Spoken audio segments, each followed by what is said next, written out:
Hello, class. I wanted to just catch up to where we are this week and go over a little bit of additional material. Right now we're in week 3, which is malware protection and group policy control overview. And the class does go to Windows, um, shows you from Windows perspective. So the labs this week are on identifying and removing malware in a Windows system and managing group policy within a Microsoft Windows system. So I kind of wanted to show you the Linux version or the Unix version and how you can do it at the command line and, uh, um, and do file permissions and folder permissions. And so here's a good tutorials point as a good overview on how to do this. Um, so files and folders have permissions for the owner, the group, and anybody else or the world. So you hear refer to other or world. And and unlike our Windows Explorer, we bring one up. In Windows Explorer, we have our file names listed, and we can right-click it and check on our permissions, like we did in the lab, and see who has access to those permissions. In a Linux world, we use the ls command, which is for directory listing, and we list the files on a text-based format. And of course, you can do Linux, it shows the GUI, but more often now we're working at the command line or the CLI, command line interface. And so for our files and folders, they're designated. We use directory listing, and with the long listing, we show more information about the file, who owns it, the date it was last changed or accessed, and whether or not it's directory. And so ls-l, and then the folder name, home, and amroot, which is a username. And so we can see from this listing, there's two types of entities in here. There's a file and a directory. And so you can see it's my directory and my file. And so the D signifies the directory. The absence of the D or a dash signifies it's not a directory. And then we have 9 more characters, our dashes, and they can be read, write, and execute. And those are our file or folder name permissions. But your read, write, and execute are exactly that. And the owner is the first 3. Usually they're read, write, execute. Their group, which a group is similar to Windows in Linux, so they could be, like your HR group or your sysadmin group or your application group. And then the other is the world or everybody else. So if you don't fall, you're not the owner of the file, you're not in the group, the same group as the owner, then you're everybody else or the world. And so we can set these permissions on whether users have access to read the file, to write the file, and whether to execute it if it's executable. So let's see. So user group and other, and then read grants capability to read, write grants capability to modify and remove the file. Remember, that's delete capabilities as well. And in Linux, we call it removing instead of deleting. And then executable, if it runs as a program, you need permission to execute the file. Directory access mode, similar, you have read, write, and execute, but execute, it really means that you can do commands on that directory, such as ls and cd command. So changing permissions, how do we change permissions for owners? Usually if you create the file, you're the owner, and so you're going to have read, write, and execute permissions. But there's a couple different ways we can change it. We can use operator and description, which operator is plus, minus, or equal to. And then we do the absolute method as well that we'll go over in just a minute. And so a lot of times we do this ls-l first so we can see what the permissions are. So this is 774. I'll go over this in just a second. Our read, write, execute for the owner, read, write, execute for the group, and everybody else has read permission only. And so we did ls, and then we can do change. We can make others, give them write and executable access. And then you do an ls again, and you can see now they have write and execute. And you can subtract executable from the user, and you can see that the X is gone when you do the ls command. And then for the group, you can make it absolutely worth R and X. That means no matter what it was before, you changing the group to just R and X. So you remove the right access. So a lot of times, doing it absolutely, um, or not absolutely, but with the equal sign, helps you because you know exactly what you're doing. You can do multiple ones at the same time. You don't have to do all of them, but you can do multiple ones. So like in this case, we're making the others, we're adding write and executable, we're making the user, we're taking away executable, and for the group, we're making it read and executable on the test file. And you can see we're adding all these commands into one command.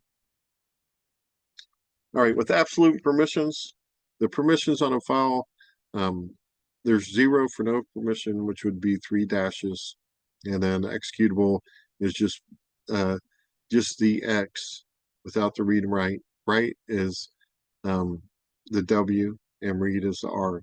So you can see X is worth 1, write is worth 2, and read is worth 4. And so if we say it's worth 3, that means 2 and 1 add up to equal 3, so it's executable and write. We say it's 5, then it's read and executable, which is 5, adds up to 5, 4, and 1. And 6 would be read and write, which is 4 plus 2, and all permissions would be read, write, and executable, which would be 7. So here's an example of our test file. We do an ls on our test file, and then we're going to do a change mod. And you'll get used to, if you do this, you'll get used to, commonly used ones like 744, 755, 7454, but you're changing this to all access to read, execute, right? Which is what we show here.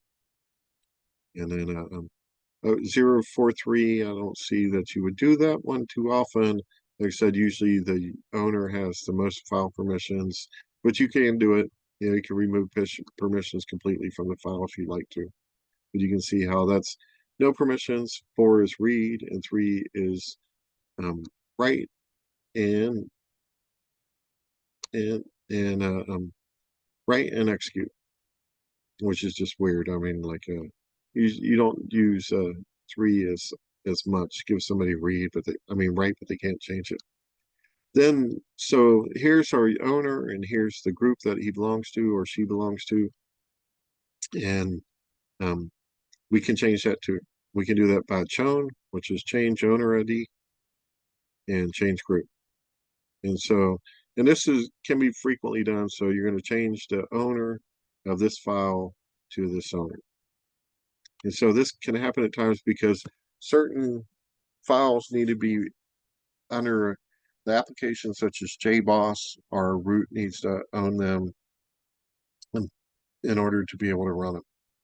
And um, so we can change it. So in this case, we're changing this test file back to amroot. And then changing the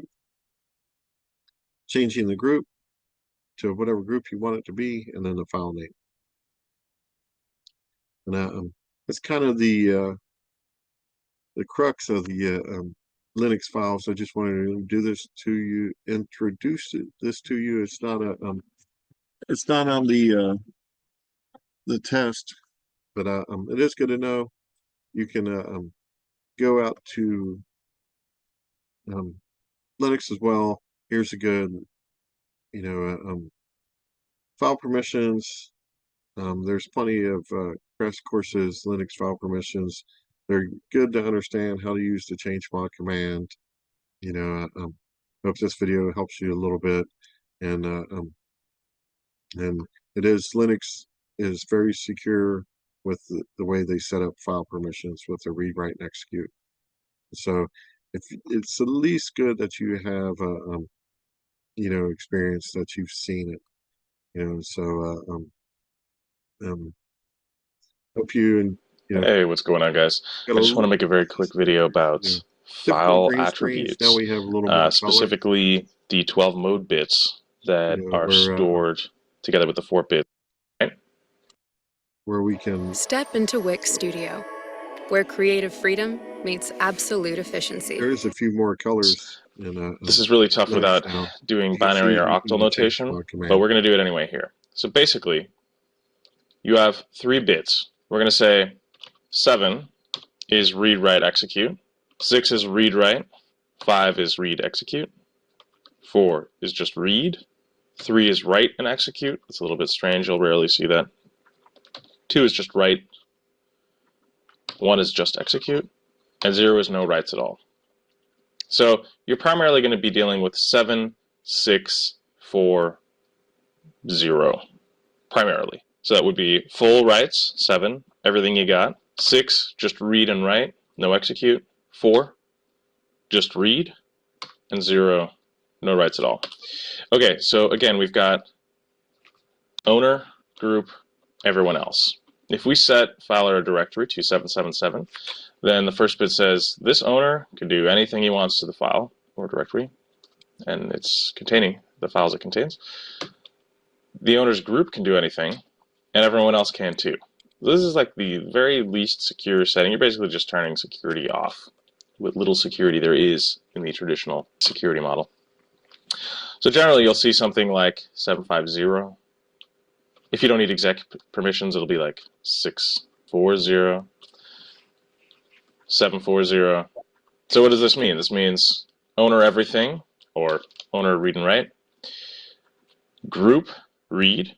So the owner can do basically what he wants, except for setting executable.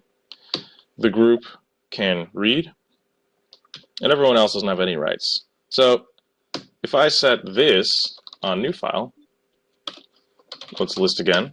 You can see the owner can read and write, group can only read, and everyone else doesn't have anything. I hope this is sort of making sense. This is a topic where it's very easy to get into binary and octal notation, so ones and zeros. So, like I said, it's definitely something that you should know, about Linux, whether you work in Linux or not. One of the books that I use is this Unix in a Nutshell. I've had it on my desk for many years. It's all the way down to a few dollars, even $3 on eBay. But anyway, these in a nutshell books are pretty good reference. Was I guess now you can Google most commands, but knowing your change mod command and knowing your change under command and change group command are good commands to know. And like I said, they're still not bad to have the book on your desk. So if you have any questions about this or any other questions for the class, feel free to let me know. And I hope you all have a great weekend, and we will talk to you soon.